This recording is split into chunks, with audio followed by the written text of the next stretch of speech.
बिस्मिल्लाहिर्रहमानिर्रहीम, अस्सलाम वालेकुम। आप देख रहे हैं प्रोग्राम जिसे हम कहते हैं good morning public and we are live from our Lahore studio. आपकी स्क्रीन पे मैं हूं सुहा अफजल, मेरे साथ ये स्क्रीन शेयर करते हैं इस्लामाबाद से हरमीत सिंह। लेकिन लाहौरियों की आज खुशी, बल्कि अगर बहुत सारे लोगों की बात करूं तो खुशी बड़ी ज़्यादा है। जिस तरह की एक्साइटमेंट मेरी फ्राइडे को होती है, आज मेरी आज ही है। वो इसलिए बिकॉज अब हमें लॉन्ग वीकेंड मिलने वाला है। लेकिन हरमीत की खुशी क्या है वो उनसे जान लेते हैं। अस्सलाम वालेकुम हरमीत पाजी, कैसे हैं आप? Good morning from Lahore studio. आपका भी लॉन्ग वीकेंड है क्या? जी वालेकुम सलाम, सत श्री अकाल, गुड मॉर्निंग सुहा। वैसे मुझे तो नहीं मालूम कि वीकेंड जो है इतना लॉन्ग होगा, लेकिन बहरहाल आपने बात सही की कि कहीं ना कहीं एक्साइटमेंट तो होती है, बहुत सारी प्लानिंग, बहुत सारी चीज़ें, और साथ साथ अगर बात की जाए तो मुख्तलिफ चीज़ें जब लाइफ में आती हैं तो कहीं ना कहीं आप सोचते हैं कि हाँ थोड़ा बहुत जो है ना वो रेस्ट कर लिया जाए। और ये रेस्ट जो आप करने की बात कर रहे हैं ना, लॉन्ग वीकेंड हमारा, मेरी खुशी जो है ना मेरी पब्लिक के लिए है। बिकॉज आपका और मेरा क्या ही लॉन्ग वीकेंड ना, हमने तो फ्राइडे को भी आना है, शो भी करना है, थर्सडे को भी आना है, शो भी करना है। बट 9 नवंबर की अगर हम बात करें तो आपको पता है कि आम तातील का ऐलान किया गया है इकबाल डे की वजह से। उससे ऑनवर्ड खुशी इस बात की कि लॉन्ग वीकेंड है, लेकिन जिस वजह से है यकीनी तौर पर वो खुशी की बात नहीं है। वो इसलिए क्योंकि आपको पता है इस वक्त एयर क्वालिटी इंडेक्स लाहौर का ख़राब से ख़राब तर होता चला जा रहा है। पॉइंट्स जो हैं वो बढ़ते चले जा रहे हैं और आलूदा तरीन शहर पूरे पाकिस्तान में कहा जा रहा है, बल्कि पूरी दुनिया में कहा जा रहा है कि सर फहरिस्त है लाहौर शहर। और अभी जब सुबह मैं ऑफिस आ रही थी घर से तो यकीन करें आपका जो विजिबिलिटी है वो ऑलमोस्ट ज़ीरो के करीब थी। तो सूरत हाल काफ़ी ज़्यादा ख़राब है, आंखों के मसाइल हो रहे हैं, गले के मसाइल हो रहे हैं, सांस लेने में दुश्वारी हो रही है। तो इस सारी सूरत हाल में ये छुट्टी इसलिए नहीं है कि आप बाहर निकले और इन्जॉय करें, घर में रहें, एहतियात करें। ये एक पैगाम है जो कि देना बहुत ज़्यादा ज़रूरी है। तो प्रोग्राम का हम बाकायदा आगाज़ कर लेते हैं। और आपको पता है कि आगाज़ में हमने कल जो देखा, कल रात को आपकी अपनी टेलीविजन स्क्रीन पर जो मैच आपने देखा है, मैं समझती हूँ कि आप खुशकिस्मत है कि आपने ये तारीखी लम्हात और इस तरह का मैच, इस तरह की इनिंग्स अपनी आंखों से देख ली। क्योंकि आज से कोई 20 साल बाद आप जब इस मैच की रुदात सुनाएंगे तो मेरे ख्याल से आप उसको खुद उसके ऐनी शाहिदीन होंगे। तो ये बड़ी ज़बरदस्ती, कल अगर हम बात करें मैक्सवेल की तो क्या ही ज़बरदस्त उन्होंने परफॉर्म किया। जिस तरह से भी मैं उसको एलैबोरेट करने की कोशिश करूँ, मेरे ख्याल से वो जो एक सीन हमने कल क्रिकेट के मैदान में देखा उसको हम नहीं अल्फाज दे सकते। मुझे लगा हरमीत एक फिल्म चल रही है और आपने देखा होगा अगर हम फिल्म की बात करें तो ग्राउंड में जो हीरो मौजूद होता है वो इंजरीज के बावजूद भी जिस तरह से इनिंग्स मुकम्मल करता है और जिंदगी और मौत का खेल हो जाता है। तो अगर हम देखें ये वो बड़े तारीखी लम्हात, आपने दुरुस्त बात की कि कहीं ना कहीं क्रिकेट की दुनिया में बहुत ही बल्कि ना देखने वाले लम्हात थे जो हमने नहीं देखे कभी। हाँ, मुझे याद है कि 3 ऐसे खिलाड़ी इससे कबल आए जो बड़े करीब तक पहुंचे। आपको याद होगा सईद अनवर एक बहुत बड़ा नाम था जिन्होंने तकरीबन उन्होंने भी एक रिकॉर्ड बनाया था, और इसके बाद फिर सौरव गंगोली और उसके बाद सचिन तेंदुलकर। लेकिन अभी अगर हम देखें ये मैक्सवेल ने जो कमाल की पारी खेली, और फिर आप देखें कि आप कहीं ना कहीं जख्मी भी हो जाते हैं, कहीं ना कहीं क्रैम्प्स भी पड़ते हैं, लेकिन उसके बावजूद फिर आप उठते हैं और फिर आप मुकाबला करते हैं। तो आपने दुरुस्त बात की कि कहीं ना कहीं ऐसा लग रहा था कि कोई हीरोइक रोल वो प्ले करे, और एक हीरोइक रोल प्ले भी किया। और कहीं ना कहीं जो फिल्म में हमें नजर आता है कि हीरो जो है वो मार धाड़ खा के भी कहीं ना कहीं दोबारा उठता है। और मैक्सवेल की मैं अगर बात करूं तो कल सोशल मीडिया पे जैसे उन्होंने अफगानिस्तान को हराया तो उसके बाद हम सोशल मीडिया पे वो टॉप ट्रेंड पे भी रहे। अच्छा, और अफगानिस्तान की आप बात करें तो अफगानिस्तान देखिए ना कितने ज्यादा चांसेस के साथ एकदम से आपको ये फील हो कि अच्छा नहीं अब हालात मुश्किल हो गए हैं। खैर इसके बारे में तो हमने बात करनी है डिटेल में, क्योंकि हम मैक्सवेल की जहां पर बात कर रहे हैं हमें बात करनी चाहिए ऑपोजिट टीम यानी अफगानिस्तान की, जो कि अपने पॉइंट स्कोरिंग के बाद लग रहा था कि अब सेमीफाइनल में रास्ता उनका हमवार हो गया है। लेकिन अब आने वाले मैचेस जो हैं वो उनके लिए मुश्किल हो सकते हैं और इनिंग्स को मजीद बेहतर करने के लिए अब उनकी एक नई स्ट्रैटेजी जिसका हम सबको इंतजार है। और दो कि अफगानिस्तान अच्छा खेल रहा था और आज के इस मैच के बाद कहा जा रहा था कि यस उनकी जो पोजीशन है वो ग्राउंड में स्ट्रांग हो जाएगी। लेकिन चले कुछ झलकियां हम आपको वो दिखा देते हैं, क्योंकि वो झलकियां हमने तो कल सोशल मीडिया पे, हरमीत आपकी बात को सेकंड करो तो मीम्स के तौर पर हमने देखी। उन मीम्स में मैक्सवेल को अप्रिशिएट किया जा रहा था कि यार ऐसे सीन कहाँ देखने के लिए मिलते हैं।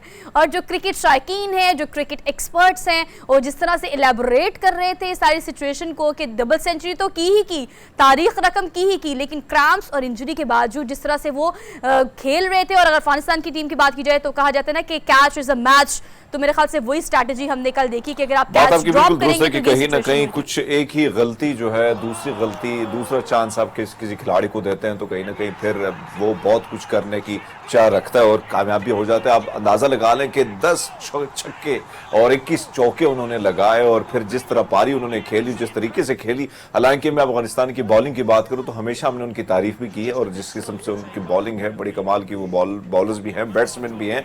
लेकिन कल ये जो मुकाबला हुआ है, जिस तरीके से हुआ है, और जिस आप अंदाजा लगा सकते हैं कि काफी हैरान कुन था। दुनिया क्रिकेट के बड़े बड़े लेजेंडरी जो हैं वो उनके तबसरे में सुन रहा था, तो वाकई में सबको हैरान कर दिया है। और यकीनन ऑस्ट्रेलिया पर जिस तरह तनकीद की जा रही थी, ऑस्ट्रेलिया बोर्ड के अंदर भी तनकीद की जा रही थी, लेकिन कल के इस मैच ने तकरीबन बहुत कुछ जो है वो बदल डाला है, और कहीं ना कहीं वो सोच, वो फिक्र, वो नजरिया भी जो है ऑस्ट्रेलियन शायकीन जो है उनकी सोच को तकरीबन बदल दिया है। तो मेरे ख्याल में ये वो कमाल की पारी थी जिसको बहुत लंबे अरसे तक आपको इंतजार करना पड़ेगा देखने की।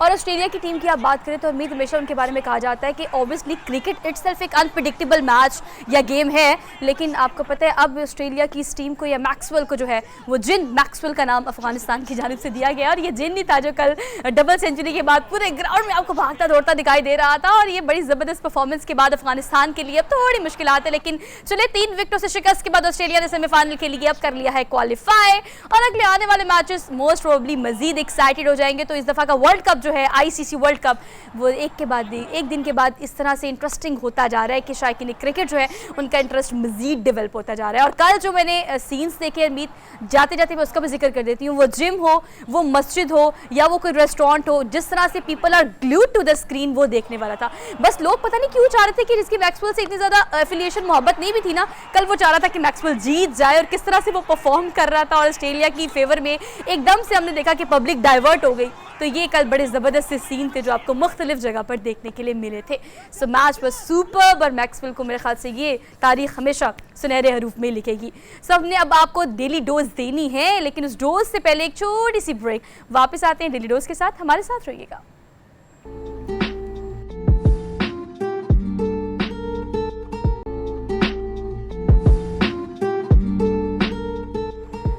Welcome back after the break. So अब टाइम हुआ चाहता है डोज का, यानी डोज वो जो हम आपको डेली देते हैं, जिसे हम कहते हैं daily dose of good morning public, जिसमें हम आपको बताते हैं कि कहाँ पर कौन सी ज़बरदस्ती ऐसी रिकॉर्ड बनाया जा रहा है, कोई ज़बरदस्ती चीज़ हो रही है, ऐसी इंटरेस्टिंग और वायरल खबरें जो कि आप सोशल मीडिया पे देखते हैं, उसको हम ज़रा मज़ीद एलेबोरेट करते हैं, और फिर जो उसमें ह्यूमर का तड़का हरमीत पाजी लगाते हैं, उसके बगैर तो हमारा डेली डोज कंप्लीट हो सकता नहीं है। तो हम बात कर लेते हैं डेली डोज की। चलाएं जी, आपको पहला डोज देते हैं। पहला डोज जो है वो देख लीजिए, इस्लामाबाद से ही है। हरमीत सिंह जो इस्लामाबाद से आ नहीं रही, लेकिन खबर इस्लामाबाद से बहुत आ रही है। वो इसलिए क्योंकि हम आपको दिखाएंगे अब लव बर्ड्स। अब आप ये सोचना शुरू हो जाएंगे कि हरमीत पाजी कौन से लव बर्ड्स, मतलब वो वाले लव बर्ड्स जिनको हम कपल के तौर पर लव बर्ड्स कहते हैं। लेकिन देखिए जी, फुटेज सामने आ गई तो इसका मतलब मेरी खबर बिल्ड करने का फायदा ही नहीं है। अब लव बर्ड्स किन की बात हो रही है आपको पता लग गया होगा। रंग बिरंगे पर और चमकती गोल आंखों के साथ क्या खूबसूरत नज़ारे, और ये आपको पिंजरे में बंद खैर दिखाई देते हैं। इस्लामाबाद में लव बर्ड का ये मुकाबला हुस्न हुआ। मतलब आप देखिए ना कि मुकाबला हुस्न हुआ होगा तो क्या ही चमकती खूबसूरत आंखें, रंग बिरंगे पर और चाल ढाल के साथ मुकाबला उसका इनेकाद हुआ। और इसके अगर हम जजमेंट की बात करें तो ऑब्वियसली जजमेंट के लिए वहाँ पर जो जजेस मौजूद थे उनका ताल्लुक पाकिस्तान से नहीं था। वो लव बर्ड एक्सपर्ट्स जो कि बाहर से गैर मुल्की थे वो तशरीफ़ लाए, और क्या ज़बरदस्त उन्होंने इस कंपटीशन को कंडक्ट किया। और जीता कौन, ये हरमीत पाजी बताते, because he is in Islamabad ना। आप गए थे हरमीत पाजी? लेकिन मैं नहीं गया था। बिल्कुल आपकी बात दुरुस्त है। हमने देखा कि इस्लामाबाद में हमेशा जैसे जैसे सर्दियां करीब आती हैं तब बहुत सारे कंपटीशन होते हैं, और खासकर बड़े खूबसूरत जोड़े जो हैं मुख्तलिफ घरों से लोग लेके आते हैं। लोगों ने, और जारी बात है कि बर्ड्स पालने का जो रुझान है अब वो कम होने के बजाय बढ़ता चला जा रहा है, और फिर मुख्तलिफ ऑस्ट्रेलियन हो या दीगर ममालिक के बर्ड्स हो, उसका ज्यादा पालना और उसको रखना, उसकी केयर करना।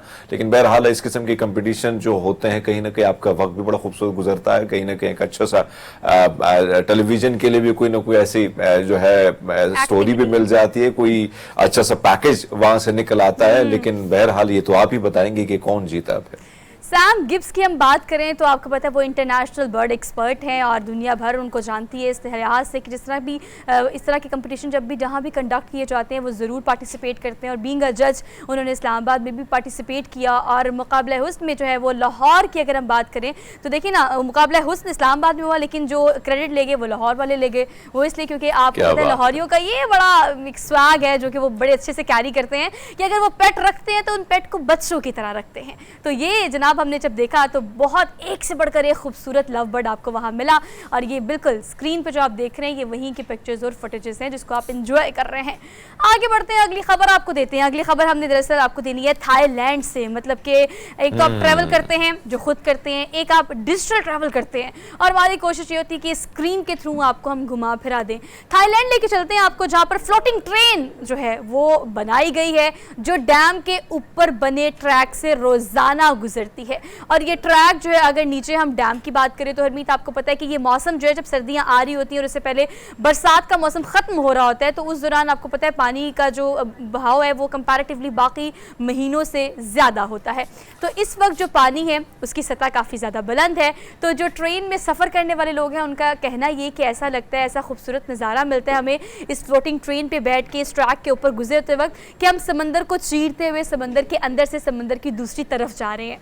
और ये देखिए फील भी ऐसा हो रहा है ना, तो ये नज़ारे वाकई में बड़ा खूबसूरत नज़ारा है। वैसे अगर हम थाईलैंड के मौसम की बात करें सोहा, ये कुछ इलाके ऐसे हैं, कुछ कंट्रीज ऐसे हैं कि जहाँ का मौसम जो है और वहाँ का दिन और रात जो है वो एक जैसे होती है। 12 घंटे का दिन होता है, 12 घंटे की रात होती है और फिर मौसम एक जैसा होता है। हाँ, शाम के वक्त वहाँ पे भी थाईलैंड में बारिश होती है, बड़े मजे की बारिश होती है और सर्दियाँ बड़े दूर दूर तक नजर नहीं आती, लेकिन मौसम बड़ा खूबसूरत होता है। और फिर हम थाईलैंड की बात करें, बड़े खूबसूरत खूबसूरत शहर है वहाँ पे, खासकर वहाँ के बीचेस काफी मशहूर हैं। मैं तो गया हूँ, पताया भी गया हूँ, दीगर इलाकों में भी गया हूँ। तो आप वहां पे जब भी जाएं, इस किस्म की बड़े खूबसूरत, क्योंकि टूरिस्ट को अट्रैक्ट करना है, सबसे बड़ा टास्क अब थाईलैंड का ये है कि सिंगापुर के बाद अब थाईलैंड की कोशिश यही रही है कि किसी न किसी तरीके से हम अट्रैक्ट करें। और सबसे सस्ता तरीन आप ये कह सकते हैं कि मुल्क है जहां पर रिहाइश के साथ साथ खाना भी सस्ता है, आसपास आप ट्रांसपोर्ट की बात कीजिए वो भी सस्ती है, और लोग बड़े प्यारे लोग हैं, बड़े वेलकम, बड़े वार्मली वेलकम करते हैं। उनका तरीका भी बड़ा डिफरेंट है।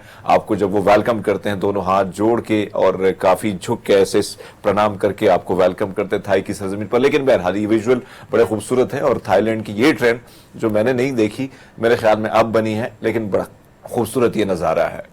अच्छा हरमीत, हम थाईलैंड की बात करें तो आप बिल्कुल ठीक कह रहे हैं, कपल डेस्टिनेशन के लिए आजकल इसको बहुत प्रेफर किया जा रहा है। आपको पता है कि हनीमून ट्रिप्स के लिए लोग बहुत बड़ी तादाद में थाईलैंड का रुख करते हैं, और वहाँ के बीचेस की बात करें, वहाँ रिजॉर्ट्स की बात करें, अब इस फ्लोटिंग ट्रेन की बात करें, तो चूँकि जब सयाह बड़ी तादाद में इन ममालिक का रुख करते हैं तो उनकी कोशिश भी ये होती है कि वहाँ पर सियाहत को फ़रोग देने के लिए किस तरह से मज़ीद डेवलपमेंट की जाए, ऐसे अनटच एरियाज़ जिनको टच करके डेवलप करके बड़ा अच्छे तरीके से इंट्रोड्यूस कराया जा सकता है टुवर्ड्स ऑल द टूरिस्ट जो कि पूरी दुनिया से चक्कर लगाते हुए थाईलैंड पहुंचते हैं। तो बहुत सारे अट्रैक्शन पॉइंट्स अब आ चुके हैं और लोग प्रेफर करते हैं, आप वाली बात कि सस्ता भी हो और फिर मज़े का आपको इस तरह के नज़ारे भी देख लें, आउट ऑफ कंट्री विजिट भी कर लें।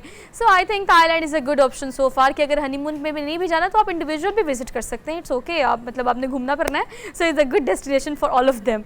आगे बढ़ते हैं, अगली खबर पे चलते हैं। अगली खबर जो है बेसिकली वो थोड़ी सी इमोशनल है, क्योंकि अगर हम 18वीं सदी की बात करें और फिर हम उस दौर में होने वाली जंग की बात करें, फ्रांस और बरतानिया की जंग की बात करें जो कि 7 साल तक चलती रही, उस दौरान जो फौजी हैं, या जंग की हम दुनिया में कहीं भी बात करें हरमीत, तो वहाँ पर मौजूद जो फौजी होते हैं, जब वो अपने खून का नजराना पेश करते हैं, अपनी जानों का नजराना पेश करते हैं, अपने घर वालों से दूर होते हैं, जब उनके मोराल डाउन होते हैं, जब ज़िंदगी से वो मायूस, तो हम उन्हें नहीं कहेंगे, खैर हमेशा वो एक पेट्रोटिज्म हमें नज़र आ रही होती है, हमें उनकी हुब्बुल वतनी के मुजाहरे मैदान में नज़र आ रहे होते हैं। तो वो चीज़ें जो हैं वो कभी कभी जब आप जंग के मैदान में कई साल गुजार देते हैं तो आपका मोराल डाउन हो जाता है थोड़ा सा।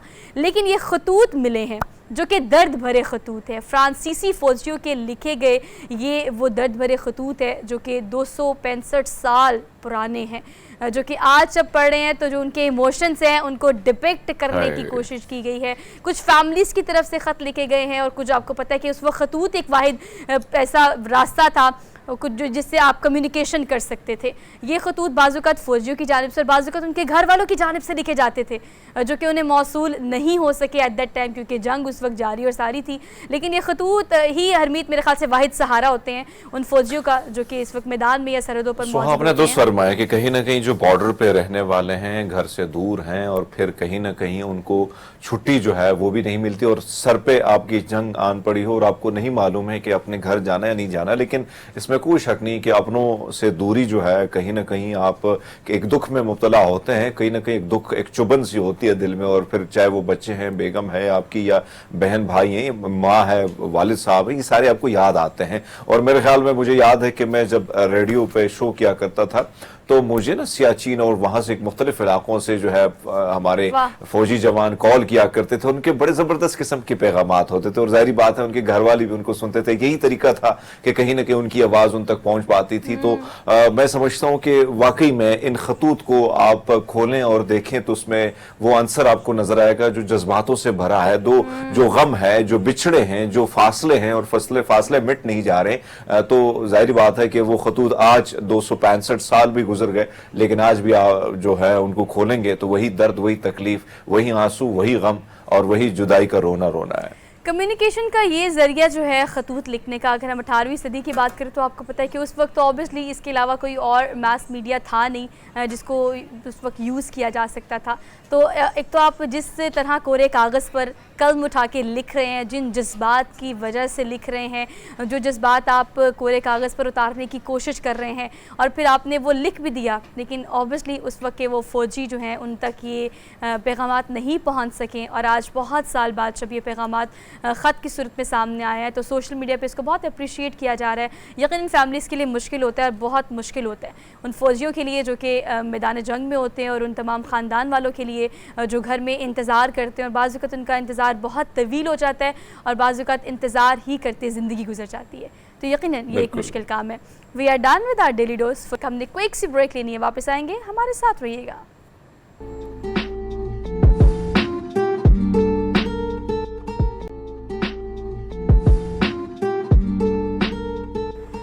Welcome back after the break. So we are in the second hour of the show और आपको पता है कि मैं क्रेडिट देती हूँ हमारे शो को और हमारी टीम को कि हमेशा हम याद करते हैं और आपको याद करवाते भी हैं कि आज के दिन हरमीत हमने किसको याद करना है।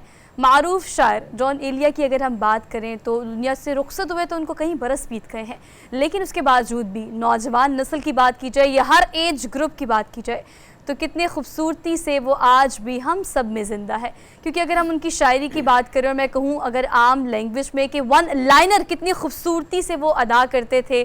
नौजवान नस्ल भी बड़ी तादाद में जो शेर व शायरी करने वाले नौजवान हैं, जो यूनिवर्सिटीज़ में मुशायरे कराते हैं, जो कि अपनी सोशल मीडिया पे हमेशा देखा यह जाता है कि जिस तरह से वन लाइनर बड़ी खूबसूरती से उन्होंने अदा किए, उसी चीज़ को हमारी नौजवान नस्ल जो है वो आगे लेकर चलना चाहती है।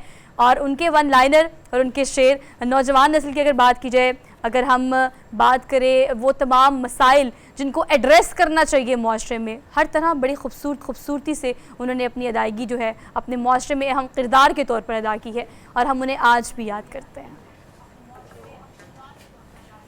हरमीत, यकीनन अगर हम आपकी बात करें, अगर हम इस शेर व शायरी की बात करें जो कि उनके हमने देखा है कि दुनिया से रुखसत हुए तो उनको 21 बरस बीत गए हैं, लेकिन अगर मैं नौजवान नस्ल की बात करूं तो कितनी खूबसूरती से वो कोशिश करते हैं। बिल्कुल सुहा, आपने दुरुस्त फरमाया। अगर हम देखें एक ऐसा खानदान जो पढ़ा लिखा खानदान है, जो तालीम के लिहाज से, एजुकेशन के लिहाज से कहीं ना कहीं अदबी खानदान था और अदब से बड़ा जुड़ा हुआ खानदान था और उसी से उनका ताल्लुक था।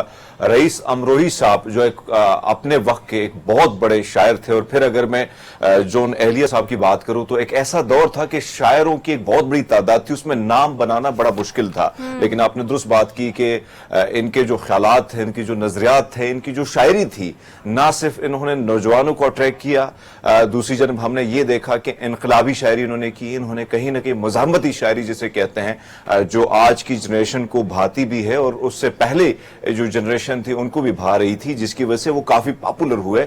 और उनके कुछ अशआर हमारे पास हैं तो सामीन की नजर करते हैं। उम्र गुजरेगी इम्तिहान में क्या, दाग ही देंगे मुझको दान में क्या, मेरी हर बात बेअसर ही रही, नुक्स है कुछ मेरे बयान में क्या, मुझको तो कोई टोकता भी नहीं, यही होता है खानदान में क्या। यानी मज़ाहिर शायरी हो, दीगर शायरी हो, कहीं ना कहीं उन्होंने जिस तरीके से उनका जो अंदाज़े बयां था वो सबसे मुख्तलिफ था। और मैंने वही बात की कि माजी में बड़े बड़े शायर गुजरे, बड़े बड़े नाम गुजरे, उनमें से नाम बना के आगे निकल जाना। और यही वजह थी कि जॉन एलिया साहब जो थे वो बड़े मुनफरिद उनका अंदाज और मुनफरिद शायरी थी जिसकी वजह से कहीं ना कहीं नौजवान भी अट्रैक्ट हुए। हर जो मुख्तलिफ मकातब फ़िक्र के जो लोग थे वो भी उनकी शायरी पढ़ते थे। जब भी कोई मुशायरा होता था तो बड़ी कोशिश की जाती कहीं ना कहीं उनको लाइव सुना जाए, उनको देखा जाए। तो मेरे ख्याल में एक ऐसा हीरा जो अदब से जुड़ा था, जिसने बहुत कुछ सिखा के वो इस दुनिया से चले गए, लेकिन आज भी अगर इनकी शायरी देखें तो उसमें बहुत सारे पैगामात आपकी ज़िंदगी से जुड़े हैं और आपको कहीं ना कहीं मुख्तलिफ जो अदवार से आप गुजरते हैं वहाँ से आपके लिए राह हमवार करते हमें नज़र आते हैं। हमने भी ट्रिब्यूट देने के लिए एक छोटी सी रिपोर्ट बनाई है उनकी ज़िंदगी और शेर व शायरी पर, आप उसे मुलाहिज़ा कीजिए। जॉन एलिया का शुमार जहां उर्दू के सफ़े अव्वल के शोरा में होता है, तो वहीं मगरबी फ़लसफ़े और सवाने निगारी में भी वो अपनी मिसाल आप हैं। जॉन एलिया की शायरी को माशरे और रवायात से खुली बगावत से इबारत किया जाता है। इसी वजह से उनकी शायरी दीगर शोरा से मुख्तलिफ दिखाई देती। जॉन एलिया 14 दिसंबर 1931 को अमरोहा में सैयद शफीक एलिया के घर में पैदा हुए। आप मारूफ सहाफ़ी और फ़लसफ़ी सैयद मोहम्मद तकी और कता नवीसी के मूजिद और खातिम रईस अमरोवी के छोटे भाई थे। जॉन एलिया का पहला मजमुआ शायद के नाम से 60 साल की उम्र में शाया हुआ। जॉन एलिया 8 नवंबर 2002 को तवील अलालत के बाद इस दुनिया से रुखसत हुए। वो कराची के सखी हसन कब्रिस्तान में आसूदा खाक हैं। Junaid Niazi, public news, Karachi.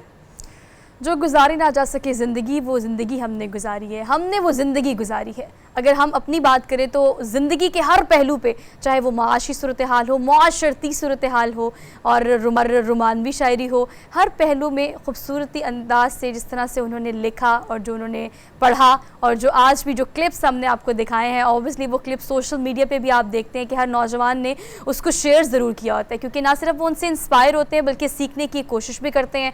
और वो नौजवान नस्ल में खुशी की बात है, मीत ये है कि वो अंसर हमें नज़र भी आता है, उनको फॉलो किया जाता है, उनके फॉलोअर्स की तादाद बहुत बड़ी है और आज हम भी यकीनन उनको फॉलो करते हैं। और जिस तरह से उन्होंने लिखा और जो इनकलाब बर्पा करने की उन्होंने कोशिश की, वो इनकलाब हमें नौजवानों में आज भी उनकी शायरी में नज़र आता है, क्योंकि उनकी सोच की अक्कासी जो उनकी शायरी में नज़र आती थी। देखें बहुत सारे ऐसे शायर कहीं ना कहीं एक तरफ एक मुख्तलिफ अदवार आपकी ज़िंदगी में आते हैं और उस दौर से जब आप गुजरते हैं तो आपकी शायरी में आहिस्ता आहिस्ता निखार आता है। और उसकी वजह है कि जवानी के अयाम में कहीं ना कहीं इश्क माशूकों की बात होती है, खातून की बात, मेल मिलाप की बात, मोहब्बत प्यार की बातें होती हैं, फिर चीज़ें बदलती हैं। कहीं ना कहीं मैच्योर लाइफ में जब आप जाते हैं तब बहुत सारी चीज़ें और बदल जाती है, लेकिन फिर एक दौर आता है। यानी जॉन एलिया के हवाले से अगर बात की, जो 60 साल की उम्र में जो है उनकी नज़म, उनकी शायरी और उनकी जो किताब से वो शायरा जब शाया होना शुरू हुए, और फिर आपने जो बात की कि कहीं ना कहीं जो मज़ाहमती शायरी थी इसकी तरफ वो बड़े बाद में आए, और जब बाद में आए तो कहीं ना कहीं यहाँ से एक बड़ा ब्रेक थ्रू उनको मिला और जिसकी वजह से हमने नौजवानों को बड़ा उनकी तरफ मायल होते देखा। और यही वजह थी कि जिस मुशायरे में भी जाते थे वहाँ पे बुजुर्ग, नौजवान और आप मिडिल एज के जो लोग होते थे वो वहाँ पे बैठे होते थे। बड़ा इंतजार होता था उस मुशायरे में कि जॉन एलिया साहब आ रहे हैं, लेकिन आपने तो उस बात की कि वक्त का क्या है, वो तो गुजर ही जाता है। और बहुत सारे बड़े बड़े ऐसे लेजेंड्स, बहुत बड़े ऐसे हीरे जो इस मुल्क को इस अदब के लिहाज से बहुत कुछ दे के चले गए, आज कहीं ना कहीं हम में तो नहीं रहे, लेकिन उनकी यादें हमेशा की तरह हमारे साथ जिंदा हैं और जिंदा रहे। और हरमीत, उनकी यादों के साथ साथ उनका पढ़ा हुआ, उनका लिखा हुआ वो आज भी हम में जिंदा है और हमेशा रहेगा, क्योंकि उसी को फॉलो करके नौजवान नस्ल जब सीखने के दर पे आती हैं तो कोशिश करते हैं कि ऐसे वो तमाम लोग जिनका ताल्लुक अदब की दुनिया से है और ना सिर्फ पाकिस्तान के लिए, जो कुछ भी उन्होंने लिखा यकीनन वो पाकिस्तानियों के लिए और पाकिस्तान के लिए कीमती असासा है और अदब की दुनिया में हमेशा ये नाम ऐसे ही चमकता और दमकता रहेगा। और आज हम भी उनको इसीलिए याद कर रहे हैं, क्योंकि रहती दुनिया तक उनका नाम ऐसे ही रहेगा। एक ब्रेक लेनी है, ब्रेक के बाद आप हमारे साथ रहिएगा।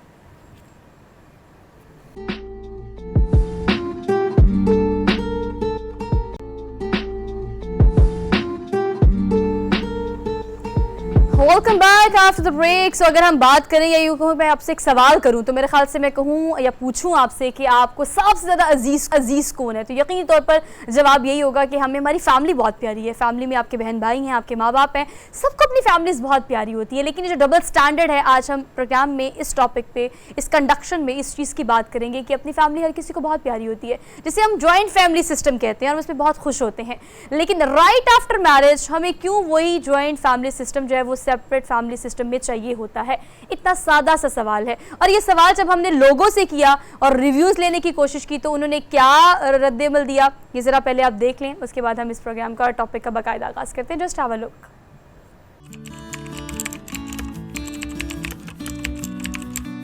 जॉइंट फैमिली सिस्टम ज़्यादा बेस्ट है मेरे हिसाब से, मतलब फैमिली के साथ रहना, उसको एक दूसरे को सपोर्ट करना वो ज़्यादा बेहतर है बनिस्बतन सेपरेट रहने के। बहुत से मसले मसाइल होते हैं जो आप डिवाइड कर सकते हो, इंडिविजुअल में वो आपको खुद ही करने होते हैं। ठीक है, फैमिली सिस्टम में रही हूँ, इसके बहुत फ़ायदे भी हैं, नुकसान बहुत कम होते हैं, इंसान की काफ़ी ज़्यादा परेशानियां हल हो जाती हैं। बहरहाल मेरे हिसाब से जिस माशरे से हम बिलोंग करते हैं, मतलब जो अगर हम शरई तौर पे देखें तो हमें अपने पेरेंट्स को जो है वो एटलीस्ट अपने साथ रखना चाहिए।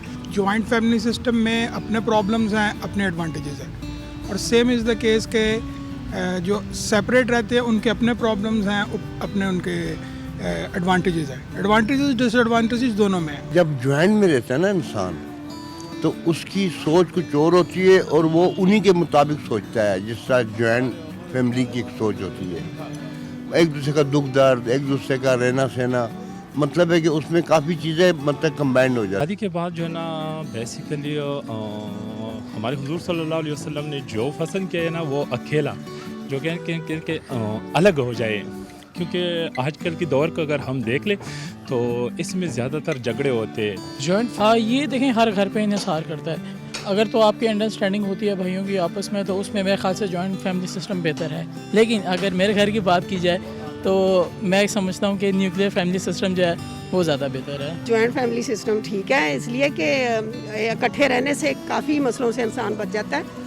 जब बंदा कहीं जाना हो, अपने बच्चों को दादा दादी के पास छोड़ के जा सकता है, बेफिक्र होता है। हर तरीके का सपोर्ट मिल जाता है हमें, स्पेशली मैरिड वुमेन जो होती हैं, उनके बच्चे हों, अगर कहीं आना जाना हो, कोई इमरजेंसी हो, तो एटलीस्ट हम किसी पे डिपेंड कर सकते हैं। जॉइंट फैमिली जो है वो इसलिए सिस्टम अच्छा है कि इंसान एक दूसरे के दुख सुख में एक दूसरे का साथ देता है। जॉइंट फैमिली सिस्टम इसलिए अच्छा होता है कि मैं आपको मिसाल देके बताता हूँ कि अगर खुदा न खास्ता ख़ानदान में कोई फैमिली ब्रेक हो जाती है तो उसको संभालने के लिए सब मिलकर संभाल लेते हैं। जॉइंट फैमिली अगर होएगा तो इंसान कंप्लीट लाइफ पूरी हो चुकी है, सिंगल में तो बहुत डिफ़िकल्ट है। मैं जॉइंट फैमिली हूँ, मेरे बीवी हैं, बच्चे हैं, एक नमासी है, मेरी खुशहाल ज़िंदगी है, मेरी रिटायरमेंट लाइफ जी रहा हूँ। सब मिल के रहते हैं वो अच्छा होता है। मैं 33 इयर्स के जॉइंट फैमिली में रह रही हूँ। फैमिली के साथ अच्छा है, क्योंकि बड़ों की दुआएं होती हैं। परेशानी को टेंशन नहीं होती, इंसान अकेला जो होता है तो वो तो 100 परेशानी तकलीफ़ों में होता है, तो इसलिए जॉइंट फैमिली अच्छी होती है। सेपरेट अच्छा है, सेपरेट में ये है कि अपनी लाइफ इंसान जीता है, कोई टोक टोक नहीं होती, कोई कुछ कहने वाला नहीं होता, थोड़ा मुश्किल होता है, लेकिन सेपरेट अच्छा होता है, टेंशन नहीं होती कोई। जॉइंट फैमिली में आप रह रहे हैं तो एक सुकून रहता है। खैर ये मिला जुला रद्द-ए-अमल जो है वो तो आपने देखा, लेकिन इसका फैसला कौन करेगा कि जॉइंट फैमिली सिस्टम के नुकसानात कितने हैं और फ़ायदा कितना है। खैर ये फैसला तो आप आज करें या ना करें, लेकिन उस फैसले में हेल्प करने के लिए मेरे साथ जो पैनल मौजूद है उनका तारुफ मैं आपसे करा देती हूँ। मेरे साथ सजाद महमूद भट्टी साहब मौजूद हैं, एडवोकेट हैं फैमिली कोर्ट से। इनको आज के प्रोग्राम में वेलकम कहते हैं। अस्सलाम वालेकुम sir. Thank you so much for being here. Mazhar Ali हमारे साथ मौजूद है, माहिर तालीम है, इनको भी आज के प्रोग्राम में वेलकम कहते हैं। अस्सलाम वालेकुम Mazhar. Thank you so much for being here, good to see you. बाकायदा तौर पर बड़ा सादा सा सवाल जो कि मुझे लगता है कि हर एक लड़की के जहन में होता है, बिकॉज मैं स्टार्ट इसलिए कर रही हूँ बिकॉज वही कंडक्ट करती है। ज़्यादातर मुतालबा ये देखने में आता है कि लड़कियाँ करती हैं कि शादी के फ़ौरन बाद हमें जॉइंट फैमिली सिस्टम में नहीं रहना। आप क्या समझते हैं कि जॉइंट फैमिली सिस्टम जो हमारी पाकिस्तान में आहिस्ता सा ख़त्म होता जा रहा है, इसकी बेसिक वजह क्या लगती है आपको? मैं स्टार्ट करूँ? जी जी आप। एक्चुअली में पाकिस्तान में जो जॉइंट फैमिली सिस्टम की डेफिनेशन है वो शुरू से गलत समझी जाती है। पाकिस्तान में जो जॉइंट फैमिली सिस्टम है उसको ये समझा जाता है कि अगर मेरी शादी हुई और मैं 22-23 साल का हूँ और मेरी शादी हो जाती है तो मेरी अम्मा और मेरे अब्बा तो साथ रहेंगे ही रहेंगे, मेरे भाई, छोटे भाई बहन और या बड़े भाई बहन भी वो भी साथ रहेंगे, अगर वो शादीशुदा हैं फिर भी वो साथ रहेंगे। ये क्यों है? क्योंकि हमें फाइनेंशियल पूल की ज़रूरत होती है। फाइनेंशियल पूल किसे कहते हैं? डिपेंडेंसी रेट, एक कमाने वाला 5, 6, 7, 8 खाने वाले। तो this is not the joint family system at all. Joint family system की जो आज से 300 या 400 ईयर्स अगो की डेफिनेशन देखी जाए, अगर आप इसको मुतालिया कर लें तो आपको पता चलेगा माँ बाप को साथ रखना, सिर्फ माँ बाप को साथ रखना, ये जॉइंट फैमिली सिस्टम हुआ करता था। चूँकि पाकिस्तान का जो भी रीजन है ये सब कॉन्टिनेंट से टूटा और उसके बाद हमारा ये कल्चरल नॉर्म बन गया कि हम लोगों ने इकट्ठे रहना है। और ये जो इकट्ठे रहना है, अगर मैं इसको इस्लामिक पॉइंट ऑफ व्यू से बात करूं तो ये इस्लाम में कहीं पे भी अलाउड नहीं है, क्योंकि इस्लाम में पर्दे का हुक्म है। अगर मेरा भाई है, उसकी शादी होती है, उसकी वाइफ घर पे आती है, तो उसको भी मुझसे थोड़ी सी रिस्ट्रिक्शन लिमिटेशंस में रहने की ज़रूरत है। हम एक जॉइंट वॉशरूम यूज़ नहीं कर सकते, वी नीड सेपरेट वॉशरूम्स।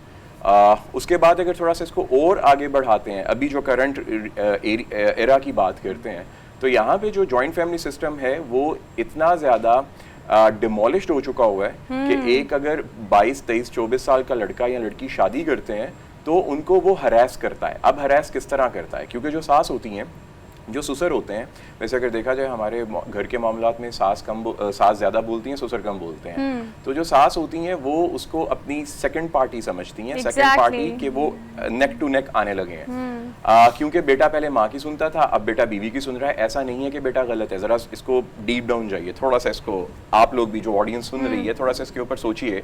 एक लड़का है, मैं पहले लड़कों से मुखातिब होता हूँ फिर लड़कियों की तरफ आता हूँ। एक लड़का है, वो शादी करता है 24 साल की एज में। पहले वो अपनी माँ को सर्व कर रहा था, अपनी वालिदा को सर्व कर रहा था, जो कि करना चाहिए। अब उसकी वाइफ आती है तो वाइफ उसके सामने एक वीक पर्सनैलिटी के तौर पे आती है, उसने अपनी वाइफ को सर्व करना है। अब back of the mind subconsciously वो तो अपनी वाइफ को सर्व करेगा ही करेगा। यहाँ पे उसकी मदर को, जो कि उस लड़की की सास हैं, उनको थोड़ा सा अपना खुला दिल करना है और उनको एक्सेप्ट करना है। जैसे मेरी बेटी है, ये भी उनकी जैसे मेरी बेटी है, तो जो बहू आ रही है वो भी मेरी बेटियों की तरह है। ये यहाँ पे नहीं हो पाता। अच्छा मुझे सॉरी फॉर द इंटरप्शन, लेकिन देखिए यही अगर हम सिर्फ ये पैराडाइम अगर शिफ्ट कर ले फॉर द टाइम बीइंग कि एक लड़की जो है वो अपनी फैमिली को फैमिली समझती है, अपनी बहन से उसको बहुत प्यार है, अपने भाई से उसको बहुत प्यार है, अपने शौहर की बहन और भाई से वो मोहब्बत का इजहार उस तरह से हमारी फैमिली में हमें नज़र नहीं आता। सजा साहब आपकी तरफ आती हूँ, आप फैमिली कोर्ट से जो कि आपका ताल्लुक है, आपके पास जो केसेस आते हैं उसमें ज़्यादातर ये कितना बड़ा आंसर है कि फैमिली जब ज्वाइंट होती है तो मसाइल ज़्यादा होते हैं और उसी की वजह से फिर आपकी शादी बाजुकात एंड पॉइंट पर पहुँच जाती है? जी, इसमें मैं अर्ज़ करता हूँ कि ये जो जितने भी हमारे पास ये फैमिली केसेस आते हैं तो उनमें क्योंकि हमारी जो सोसाइटी है इसमें मैंने ये देखा है, मैंने ये ऑब्ज़र्व किया है, मेरी जो 2 दहाइयों पे मुश्तमल जो मेरी एक प्रैक्टिस है उसमें मैंने ये देखा है कि जो बेसिक काजेज़ हैं जो डाइवोर्स की तरफ जब ये फैमिलीज़ आती हैं, सेपरेशन की तरफ आती हैं, तो उनमें सबसे एक जो बड़ी वजह मैं समझता हूँ वो अदम बर्दाश्त है। ठीक है, हमारी सोसाइटी में एक दूसरे को फैमिली, जैसे कि कुरान पाक में भी है कि मियाँ बीवी को एक दूसरे का लिबास करार दिया गया है। और ये एक इसकी अगर एक्सप्लेनेशन में जाएं तो बात बहुत लंबी हो जाएगी। तो मियाँ बीवी का एक दूसरे के साथ जो एक रवैया है वो बहुत बेस करता है कि रवैया आपका कैसा है, आप एक दूसरे को बर्दाश्त करने का जो आप में एक होना चाहिए, एक आंसर होना चाहिए, वो कितना है। और इसके अलावा दूसरी जो बातें हैं बेसिक, उनमें आ जाता है आजकल ये जो सोशल मीडिया है, इसमें मैं ये समझता हूँ कि जो बरकी आलात का इस्तेमाल है, इसमें मैं जानना चाहूँगा कि जैसे ये मोबाइल है इसका यूज़, और बात वही आ जाती है कि इनमें आपस में जो एक कॉन्फिडेंस लेवल, एक जो ट्रस्ट लेवल होता है कि जो मियाँ बीवी के दरमियान में, जैसा कि मैंने अर्ज़ किया कि ये कुरान पाक में बड़ी खूबसूरत बात की है, खूबसूरत बात ही है कि मियाँ बीवी एक दूसरे का लिबास होते हैं। तो उनकी बहुत सारी जो चीज़ें एक दूसरे के साथ जो जुड़ी होती हैं, जब उनमें कुछ तफरका आता है, कुछ उनमें ऐसी चीज़ें होती हैं कि एक दूसरे को बर्दाश्त करने का एलिमेंट कम हो जाता है।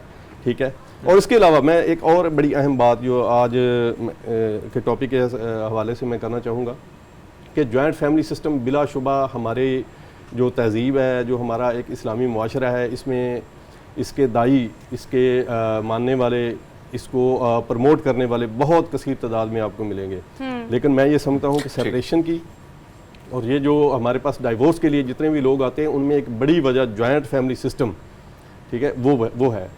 वहाँ पे मज़हर साहब आपकी तरफ आएंगे। भट्टी साहब ने बड़ी खूबसूरत बात की, कहीं ना कहीं आप लोगों तारीख की तरफ भी गए, कहीं ना कहीं मज़हब को भी टच दे दिया साथ में।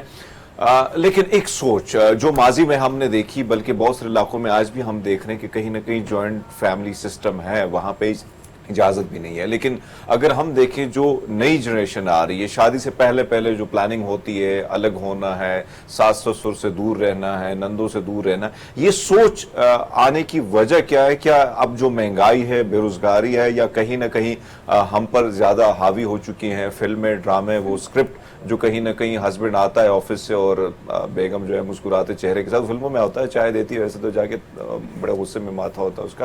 तो ये क्या इसका असर है सर? वैसे नहीं सर, ऐसा नहीं। I am sorry to say that मैं 100% आपसे आपके इस थीसिस से एग्री नहीं करूंगा। थोड़ा सा पीछे चलते हैं, आज से 20 साल पहले चले जाते हैं। एक लड़की होती है, अभी हम लोग ना हमारे माशरे में सबसे अगर किसी को बुरा भला कहना हो ना तो हम लड़की को कहते हैं जो 21-22 साल की है। आप उस मासूम का जरा दिमाग तो समझिए, वो फैंटेसाइज करती है चीज़ों को, उसको अल्लाह रब्बुल इज़्ज़त ने हक दिया हुआ है चीज़ों को फैंटेसाइज करने का। अगर वो अपने हस्बैंड के साथ सेपरेट रहना चाहती है तो अल्लाह पाक ने उसको ये हक दिया हुआ है। अगर मैं मजहब के उसके ऑर्बिट में बात करूं, अब वो बच्ची जो 22 साल की है उसको उसकी वालदा बता रही हैं कि जब मैं शादी करके आई थी ना तो तुम्हारी जो दादी है उसने मेरे साथ ऐसे किया, तुम्हारी फूफो ने मेरे साथ ऐसे किया। अब वो बच्ची 16 साल की है, 17 साल की है, अब उसके सबकॉन्शियस में ये फियर बैठ गया। अब जब वो खुद के एक इमेजिन करती है कि जब मेरी शादी होगी तो वो अल्लाह पाक से दुआ करती है, या वो किसी भी मजहब से बिलोंग करती हो तो वो अपने उसके गॉड से दुआ करती है कि या खुदा मुझे एक ऐसी फैमिली दीजिएगा जिसमें सिर्फ मेरा हस्बैंड हो और मैं उसके साथ खुश खुश रहूं। हाँ, एक और बात याद रखिएगा, एक और बात सर, आप इसको एक्सपेरिमेंट में लेके आइएगा अपने। एक लड़की को देखिए, 22 साल की हो, पढ़ी लिखी हो ना हो ये मैटर नहीं कर रहा, उसकी शादी करवाइए और हस्बैंड को कहिए कि उसकी जो प्राइमरीली ख्वाहिशात हैं, डिज़ायर्स, उनको फुलफिल करना शुरू करें। लिटरली वो लड़की 24-25 साल की एज में जाके हर वो चीज़ जो उसका हस्बैंड कहेगा मानने को तैयार होगी related to her husband family. वो कहेगा ना मेरे माँ बाप की खिदमत करो, लिटरली वो लड़की करेगी, लिटरली वो लड़की करेगी। यहाँ पे होता क्या है, जैसे ही लड़की की शादी होती है और वो घर पे आती है, वो 22 या 23 साल की है, आप देखिए अर्ली मैरिजेस खत्म होती जा रही हैं।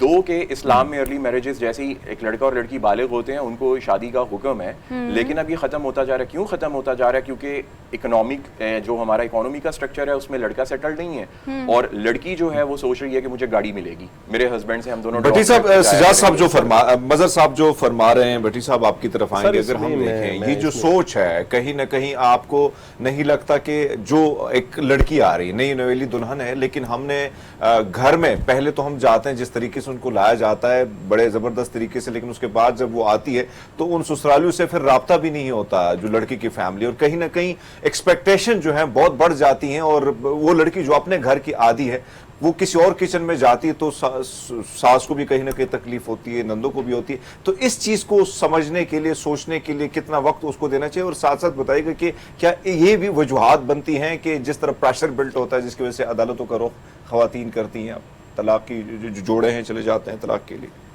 सर इसमें ये है कि मैं एक बड़ी आम सी बात है जो हमारे एक मुआशरे में मैं कहता हूँ पनप चुकी है कि जब भी बेटी ब्याह के जाती है, अपने ससुराल जाती है, तो वेरी फर्स्ट मॉर्निंग उससे ये क्वेश्चन किया जाता है उसकी अपने मेके वालों से कि बताओ कैसा लगा आपको आपका हस्बैंड, कैसी लगी आपको आपकी सास, सब कुछ कैसा लगा आपको।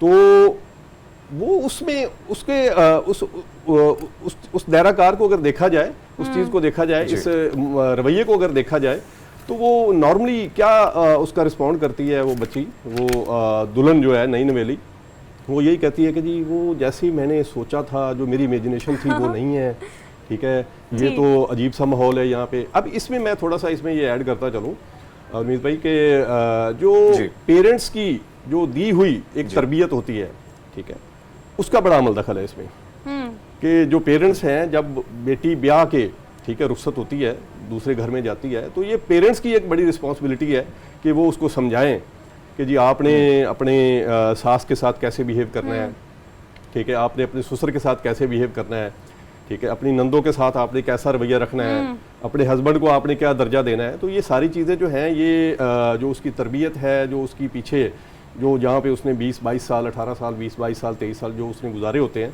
वो उसका बैकग्राउंड इस बात में जो है ना, वो मैं समझता हूँ कि बड़ा अहमियत का हामिल होता है। भट्टी साहब जो आपने फरमाया इस यही चीज़ मजहर साहब की तरफ जाएंगे। मजहर साहब, ये जो भट्टी साहब ने बताया कि कहीं ना कहीं लड़की को तरबियत, तो लड़की जिस घर जा रही है उसके लिए माहौल बहुत नया है, सब कुछ नया है, वहाँ पे एडजस्ट होने के लिए क्या आपको नहीं लगता कि हमने देखा है बहुत सारे घरानों में महीना नहीं होता है झगड़े शुरू हो जाते हैं, चुगलियाँ शुरू हो जाती है, कहीं ना कहीं हालात ऐसे बिगड़ जाते हैं जो नौबत तलाक तक आ जाती है। तो आपको नहीं लगता सर कि कहीं ना कहीं रिस्पॉन्सिबिलिटी बड़े दिल का मुजाहरा उस फैमिली को करना चाहिए जहाँ पे ये लड़की जा रही है? ऑब्वियसली सर, इसमें एक बड़ा सिंपल सा मैं सोल्यूशन दे देता हूँ। जैसे ही निकाह होता है, निकाह के बाद रुखसती के बाद वलीमा, वलीमे के बाद मकलावा होता है, ये एक नॉर्म चल रही है हमारे यहाँ पे, रिचुअल्स हैं। जैसे ही मकलावा लेके घर जाते हैं, उसके बाद जो पेरेंट्स हैं, लड़के के पेरेंट्स हैं, वो लड़की को और लड़के को उन दोनों के हाल पे छोड़ दें। 1, 2, 4, 5 महीने उनसे सिर्फ ऑफ एंड ऑन मिल लें। अगर वो जॉइंट फैमिली में रहते हैं, एक घर का पोर्शन बना लें, उसको थोड़ा सा सेपरेट ऐसे डिजाइन कर लें कि वो सेपरेट ही रहे। Let them build their family. बिल्कुल। और इसमें जो लड़की को सबसे ज़्यादा सपोर्ट मिलेगी वो उसकी वो जो सास ससुर होंगे उनसे मिलेगी कि वो अनइंटेंशनली ये समझना शुरू हो जाएगी कि ये मुझ पे भरोसा कर रहे हैं। मैं वही कह रहा हूँ ना, जो 22 और 23 साल की एज है, ये बहुत आइडियल एज होती है किसी भी ब्रेन को रीबिल्ड करने के लिए। हमारे यहाँ पे जब इमेजिनेशन या फैंटेसीज बन जाती हैं वो अनफ्रीज नहीं होती हैं, उनको अनफ्रीज करने के लिए ये आइडियल एज होती है। लेकिन इस एज में अगर जाके जो ससुराल वाले हैं, लड़की के ससुराल वाले हैं, जो लड़के के पेरेंट्स हैं, अगर वो उसको स्नप करने की कोशिश करेंगे, जो कि आजकल नहीं हो रहा लेकिन कुछ फैमिलीज में हो भी रहा है, तो वो लड़की जिसे कहते हैं ना एंजाइटी, तो एंजाइटी का शिकार होना शुरू हो जाएगी। वो अपने हस्बैंड से फोकस हटा लेगी। अब वो फोकस किस पे रखेगी? वो फोकस रखेगी अपनी सास, जो कि उसकी थर्ड पार्टी बन गई, अपना ससुर, अपनी नंदें, उसका हस्बैंड, और वो दोनों शिकार हो जाएंगे एक दूसरे के ऊपर। वो कहते हैं ना ट्रस्ट इश्यूज आना शुरू हो जाएंगे। अब ट्रस्ट इश्यूज क्या आ रहे हैं? शोहर की एक्सपेक्टेशन उसने तोड़ दी, उस शोहर ने उस बच्ची की एक्सपेक्टेशंस तोड़ दी, क्योंकि वो बच्ची समझ रही थी कि मेरा शोहर मेरी बैक पे है, मैं कुछ भी अगर कहूंगी तो ये सपोर्ट करेगा। लेकिन वो खुद 22-23 साल का है, वो अपने पेरेंट्स के सामने जुबान थोड़ी ना चलाएगा। और ये स्केच जो आपने बनाया है, ये बिल्कुल एग्जैक्ट वो स्केच है जो we can see in all our families. हमारे राइट लेफ्ट ये बहुत सारी एग्जांपल्स मिलती हैं। Thank you so much both of you. इसमें मैं थोड़ा सा ऐड करता चलूं कि सर वक्त हमारे पास, मैं ब्रीफली कर दें जी। मैं इसमें हमारे पास जितने भी केसेस आते हैं उनमें नॉर्मली ये देखा जाता है कि आजकल वायलेशन की जो रेशियो है ना वो बहुत बढ़ चुकी है। उसके पीछे हमारे फाइनेंशियल इश्यूज भी हैं, ठीक है। और ये जो अभी मदर भाई फरमा रहे थे कि जॉइंट फैमिली सिस्टम से हट के थोड़ा सा उनको सेपरेट करके उनको एक उनकी आगे जो लाइफ है उसको बेहतर करने के लिए, तो मैं इससे इत्फाक नहीं करूँगा थोड़ा सा, क्योंकि हमारे पास जितने भी केसेस आते हैं उसमें नॉर्मली ये देखा गया है कि जो वायलेंस का एक एलिमेंट है, अगर आप जॉइंट फैमिली सिस्टम में होंगे तो आपकी सास, आपकी नंदे, आपका ससुर, वो आपके लिए एक गार्ड की हैसियत, जैसे वो एक घर का एक सरबरा होता है। तो उस हिसाब से ये जो केसेस हमारे पास आते हैं उनमें एक बहुत बड़ी वजह ये भी है कि एक कह लें कि जुदागाना फैमिली, एक ख़ानदान का एक निज़ाम होता है जिसको आप सेपरेट फैमिली सिस्टम कहते हैं, ये भी एक बड़ी वजह है। जैसा आप बिल्कुल ठीक कह रहे हैं, लेकिन हमने बहुत सारी जगहों पे ये भी देखा है कि फैमिली जहाँ पर बहुत सपोर्ट करती है वहाँ पर कल्प्रिट भी आपकी फैमिली ही होती है। बट ऑल दो एक पॉइंट इस पर हमें लगता है कि कंक्लूड करना चाहिए, वो सिर्फ ये कि आपकी ज्वाइंट फैमिली सिस्टम हो या सेपरेट, एक पर्सनल स्पेस अगर कपल को मिलेगी तो अपनी फैमिली बिल्ड कर सकेंगे। और यही मेरे ख्याल से आज सोल्यूशन है जो कि हमारे माशरे में जिसकी अशद ज़रूरत है और जो हमें प्रैक्टिकल ग्राउंड्स पे करना भी चाहिए। Thank you so much both of you for being here. एक क्विक सी ब्रेक लेनी, वापस आते एक ब्रेक के बाद। Keep watching good morning public.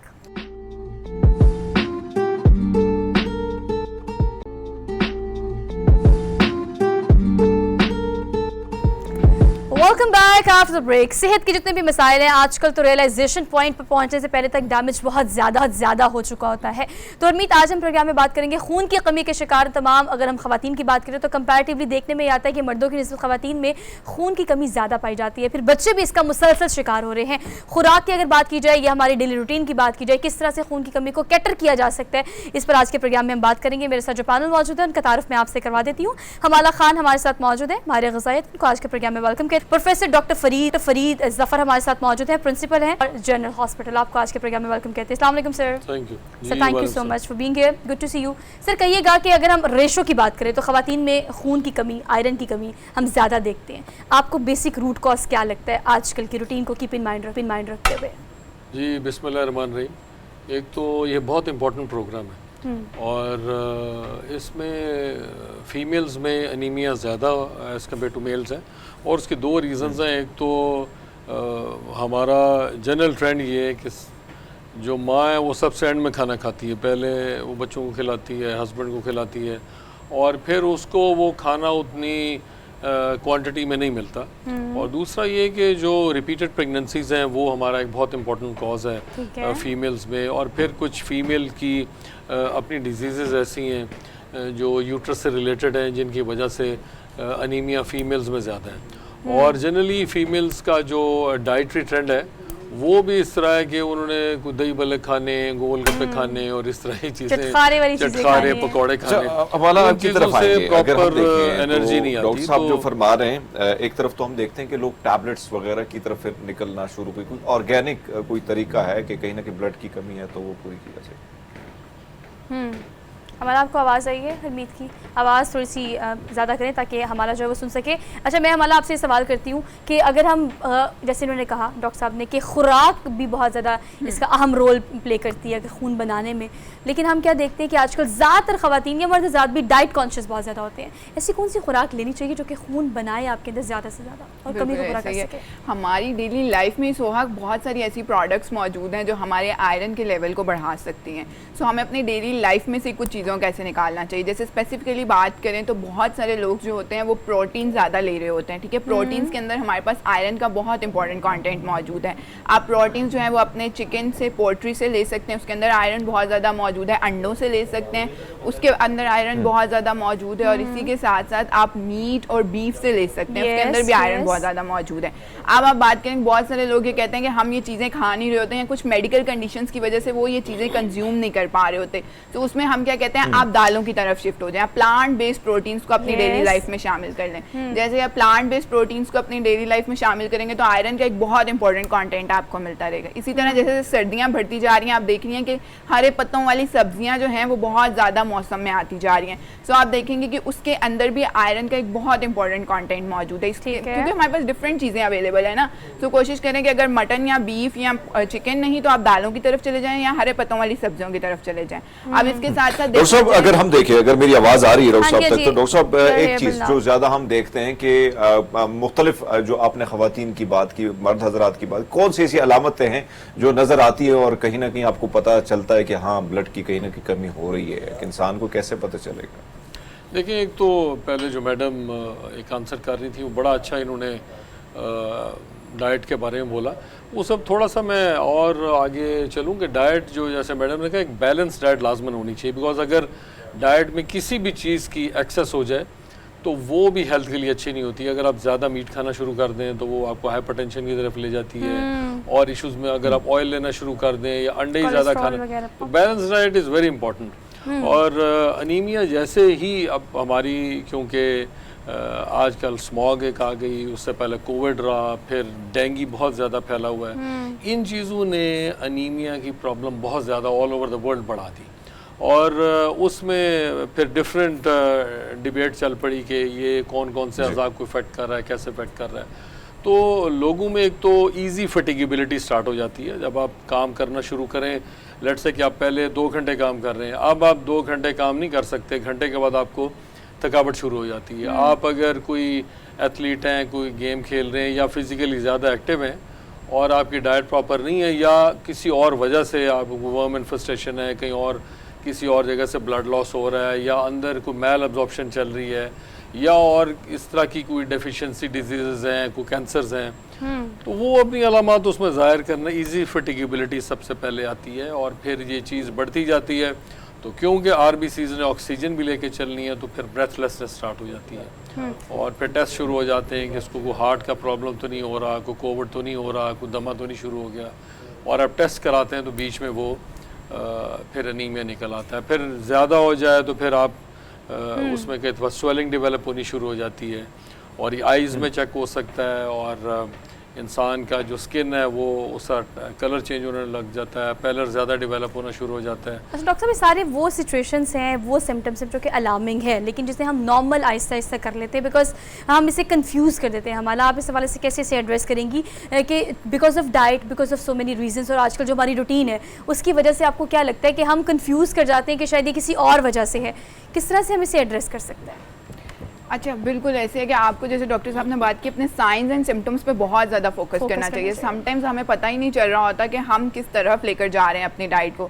एक इंसान नॉर्मल इंडिविजुअल अगर उसकी डाइट में कोई भी ऐसी चीज़ शामिल नहीं है जिसमें आयरन का कंटेंट अच्छा है, या स्पेसिफिकली अगर मैं बात करूँ कि हो सकता है बहुत सारे लोग आयरन तो कंज्यूम कर रहे हों लेकिन वो उनकी बॉडी में एब्जॉर्ब ना हो रहा, उसकी एक वजह ये भी हो सकती है कि वो आयरन के साथ कैल्शियम का इंटेक कर रहे होते हैं जिसकी वजह से बॉडी में आयरन एब्जॉर्ब नहीं हो रहा था। तो इंक्लूड करती जाऊँ क्विकली कि इसमें विटामिन सी का इंटेक आप ज़्यादा करें।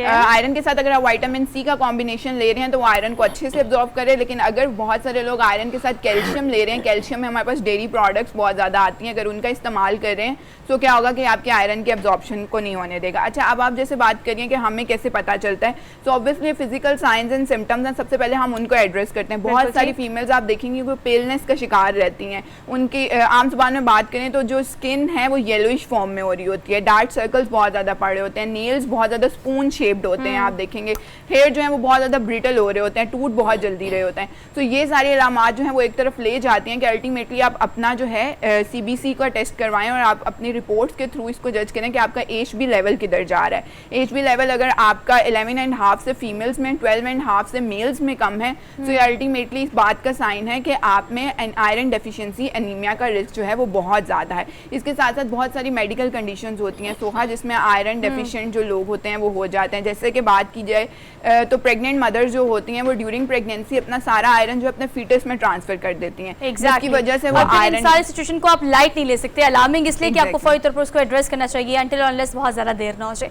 Thank you so much both of you for being.